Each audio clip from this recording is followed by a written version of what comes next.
In this video, I'm going to compare the Brooks Ghost 16 with the Brooks Glycerin 22. Now the 22 has had a complete update of the midsole, so as the DNA tuned nitrogen infused midsole, which is a lot softer, a lot bouncier than the previous model. Then in the Ghost 16 we've got the DNA Loft V3 nitrogen infused. So they sound very similar but they feel completely different underfoot. So you've got a lot firmer of a cushioning in the Ghost 16, so whilst it's a bit more balanced than what you had in the Ghost 15, relative to the Glycerin 22, it's quite firmer, a little bit more responsive. It's also got a slightly higher heel drop, coming in with a 12mm heel drop versus a 10mm heel drop in the Glycerin 22. So then in the midsole of the Glycerin 22, they've got large cells in the rear foot, narrow, densely packed cells in the forefoot. The aim is that the larger cells help to absorb impact and vibration when you initiate contact with the ground. The more densely packed cells at the front help with the push-off phase of the gait cycle, so to give a more spring effect. We definitely feel this underfoot, so it feels completely different than what we got in the Ghost and the previous model of the Glycerin.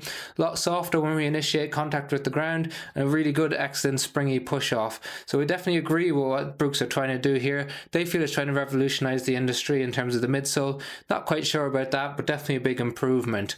Then in terms of what their use cases, well, the Glycerin 22 is a classic neutral shoe, whereas the Ghost 16 is a bit more of a stable neutral shoe.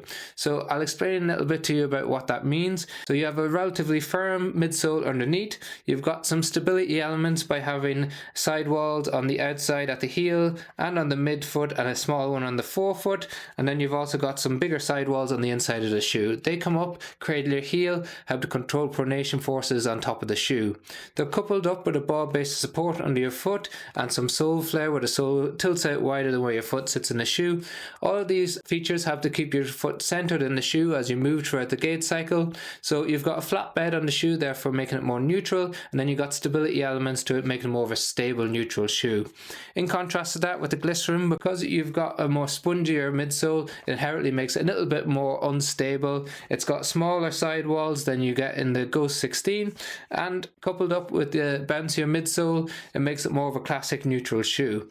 This is designed more as a long distance recovery run, easy run shoe that's a little bit heavier. So it comes in at 289 grams in a size 9 men's US, whereas we've got a lighter shoe in the Ghost 16 coming in at 278 grams in the same size. So you've got a lighter shoe, it's a little bit firmer underfoot, a stable neutral. On top of the shoe, it's a little bit broader in the toe box in the Glycerin 22. They're both true to size and length, and they both come in a wide and an extra wide version.